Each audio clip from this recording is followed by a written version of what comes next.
money radio for a really great future. We're talking real money. Now, if you hear some rumbling in the distance, it's not because I'm under attack. It's because I live in Central Florida, and we're getting into the rumbly thunderstorm season, and I'm recording this as a thunderstorm just popped up. I mean, it just blew up out of nowhere. So there may be occasional thunder in the background, but it gives ambiance to the program. Hi, everybody. Welcome to Talking Real Money. This is the Q&A edition, the Friday Q&A edition. I'm Don McDonald. So glad you're listening. Really appreciate you being there. This episode is filled with questions that you sent in, sort of, through the Talking Real Money website using the contact form. And what you did, those of you who participated, is you recorded your question using the mic on your phone or your tablet or your computer. And then I take it into AI and make you sound better, make you sound like you're kind of in the studio here, particularly on the better quality ones. So I love taking your calls on this Friday edition. Been doing it for a very, very long time and hope to keep doing it for a very long time. So keep sending in those questions instead of typing them, because they go to Tom if you type them. But if you speak them, you know you're going to hear it on Friday on the Friday Q&A podcast. And today, we've got enough for a full show today and a full show a week from now, which is great. Then I know I'm good for 2 weeks. But, of course, we want to go past that. So go to talkingrealmoney.com, click the contact form, record your question. Easy as cake or pie or whatever. And let's do the first one, shall we? Here it is. Hey, Don, longtime listener with a question today about asset allocation between equities and bonds. My wife and I are both 41 years old, have about $500,000 between 401ks and IRAs. We have a very high tolerance for risk, and so right now we are 100% in equities with a good allocation between large and small cap, international, developing markets. But we do not have any money right now in bond funds. And so being 41 years old, hoping to retire in our early 60s, I'm wondering when to start allocating future contributions to bonds, and if that's something that should be started slow to eventually get up to a 90-10 or an 80-20 mix, or if it'd be better to do in larger chunks, converting some of our equities to bonds, how I would go about, that process. So any insights on when to start adding bonds and then the process of doing so would be very helpful. Thanks so much. Well, I can tell you from my experience, it was just a steady process of asking myself the question that we put to audiences all the time, that we put to you on the podcast, and that is, how will you feel? Think about this. How will you feel? What will you do if your 100% equity portfolio drops by half? You don't know how long it's going to last. People are saying all around you, the media and your friends and acquaintances, they're all saying, well, this looks worse than the Great Depression. This could go on for 10 years.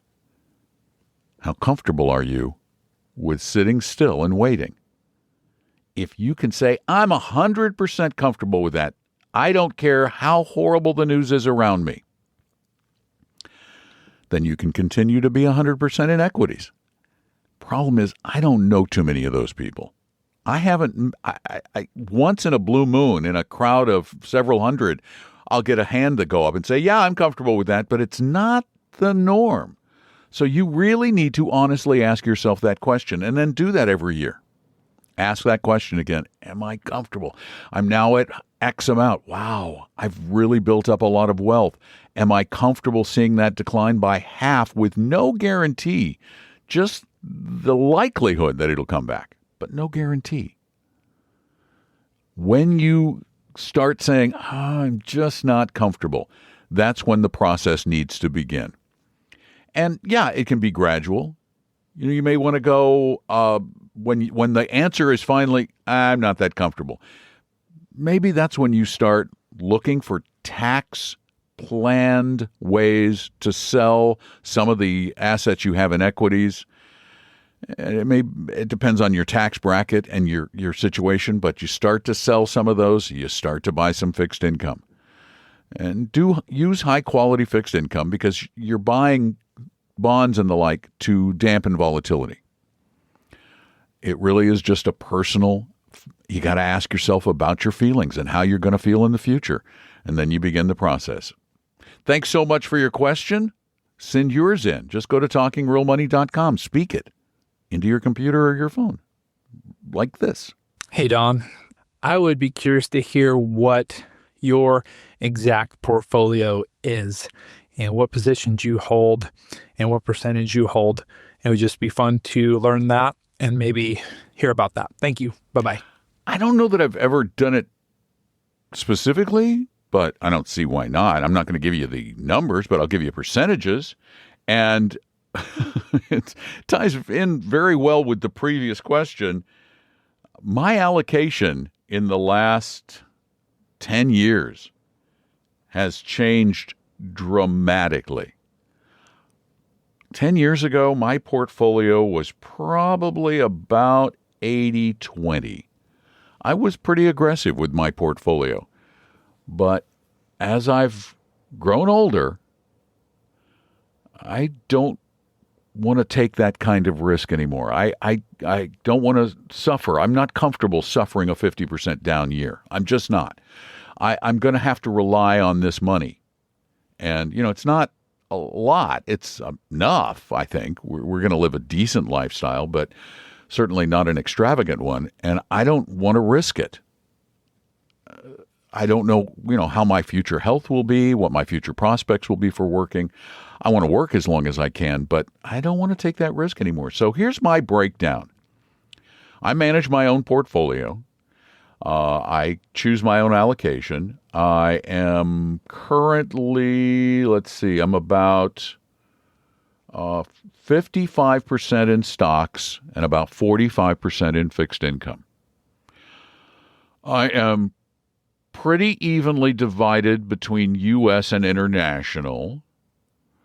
I have a small value tilt to the portfolio with some funds I've used. I haven't changed my funds a lot because of taxes. I don't want to pay taxes. I've had AVGE for a while. AVGE is probably my core holding at about 35%. Then I have money in dimensional international funds to the tune of about 13%. And then I have VBR, the Vanguard Small Cap Value Fund, at 11%. And then I have about 11% in BND, the Total Bond Index. I have about 14% in laddered CDs. I have about 13% in high yield savings. That's my emergency money. 3% in I-bonds for inflation. And then a little bit in money market, just in the account. I also have a 401k that just recently I took from, I think it was about a 60-40 split, may have been 70-30, and I moved it all into the Dimensional 2030 Target Date Fund, which puts my overall portfolio at about 55% stocks and about 45% fixed income. I've got a decent inflation-protected security position in the DFA and my I-bonds. So I think it's kind of boring and pretty well balanced. And as you notice, there are no individual stocks, none whatsoever. I do not buy individual stocks. There is no speculation. There's no gambling. There's just investing. And of course, I have some equity in my house. And my wife's portfolio, totally different. I'm not getting into hers. That's her business. But that's mine. And I don't mind sharing it with you because it's pretty dull and boring. Thanks so much for the question. We still have a couple of more. They came in through talkingrealmoney.com on the contact form, and you can do the same darn thing. Here's our next one. Hi, Don. This is Randy from Missouri. I was just curious. I know this is an arena that I won't ever enter, but I was curious if you could give a 10,000-foot description of the futures market. That's something I don't remember ever being discussed on your show. And also curious if there's any value to it at all for watching it for just an average investor. Thank you. Well, that's a good question, and I don't think we've done futures in a very long time, at least. So I'll give you the 10,000-foot view of futures. Futures contracts, that's what they are. They're a contract. And futures contracts are an agreement between two people, two parties, to buy or sell something, usually a commodity, at a particular price at a particular date in the future. It can also be stock futures. It's just basically betting on where the price of something is going to be in the future.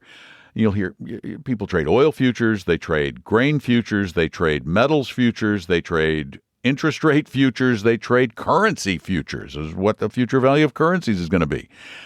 The sellers of futures contracts are usually hedging a position they have against the price rising or falling, depending on what they need.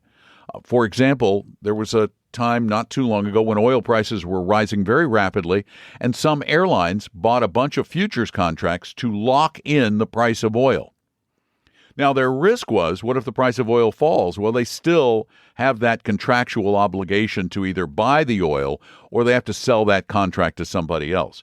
Most contracts just trade as speculative vehicles, people betting on whether prices are going to rise or fall. They were originally created, though, as a way to mitigate risk.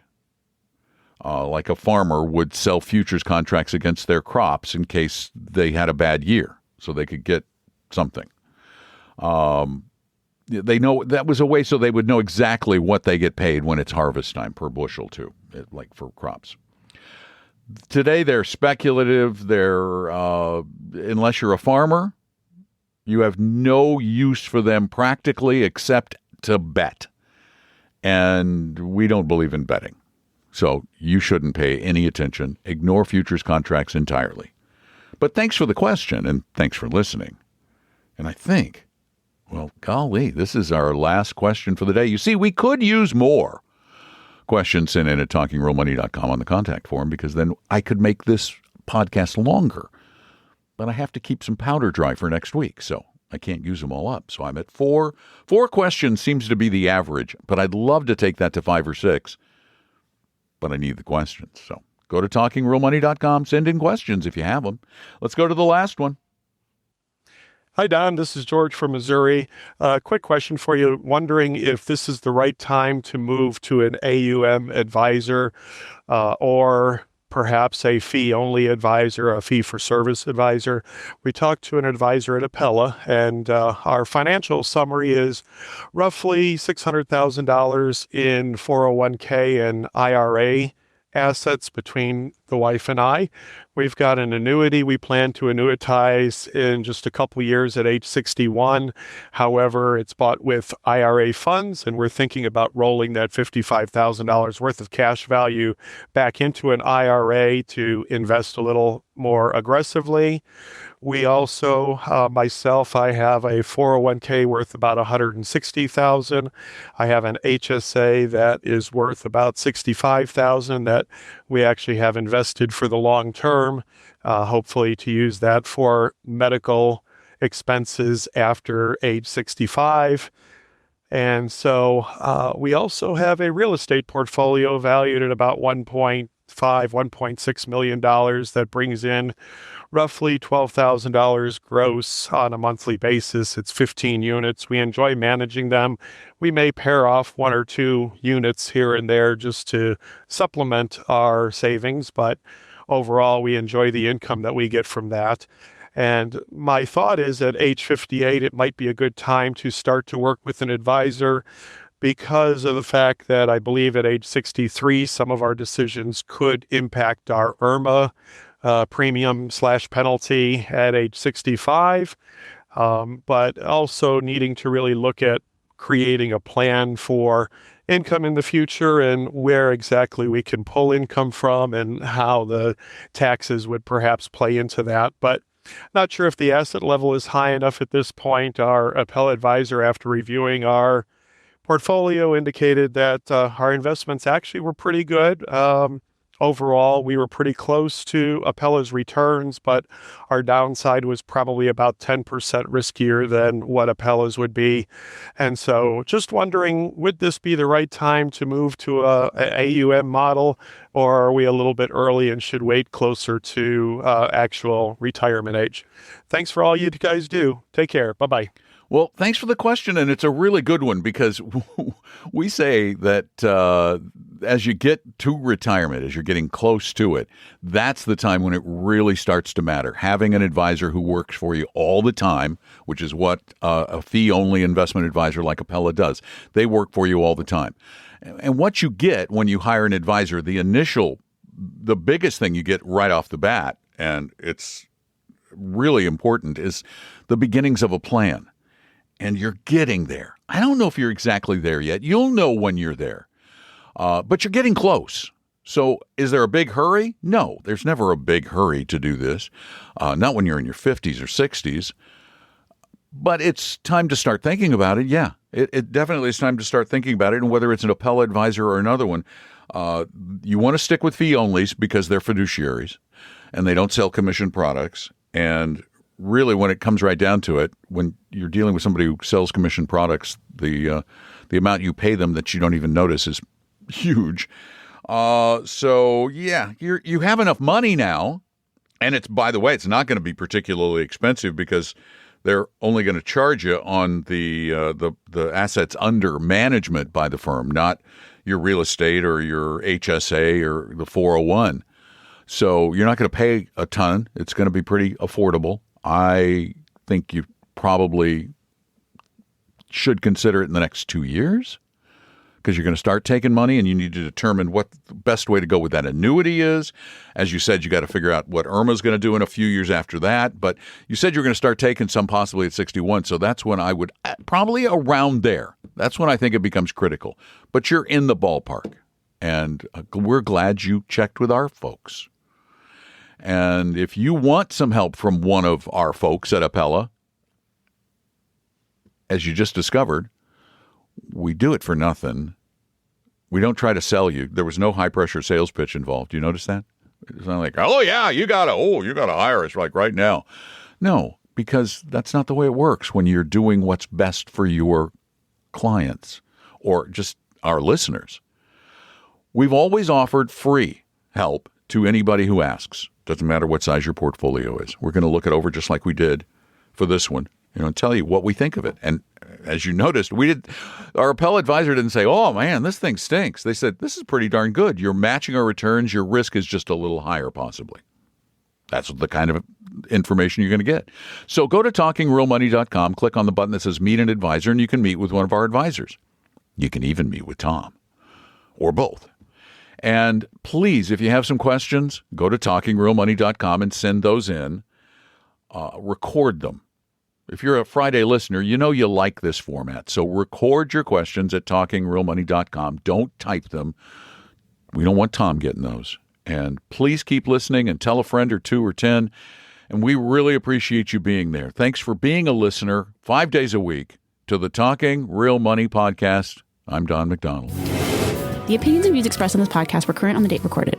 Opinions, estimates, forecasts, and statements of financial market trends that are based on current market conditions constitute our judgment and are subject to change without notice, including any forward-looking estimates or statements which are based on certain expectations and assumptions. Although information and opinions given have been obtained from or based on sources believed to be reliable, no warranty or representation is made as to their correctness, completeness, or accuracy. Information presented on the podcast is not personalized investment advice from Apella Wealth. The views and strategies described may not be suitable for everyone.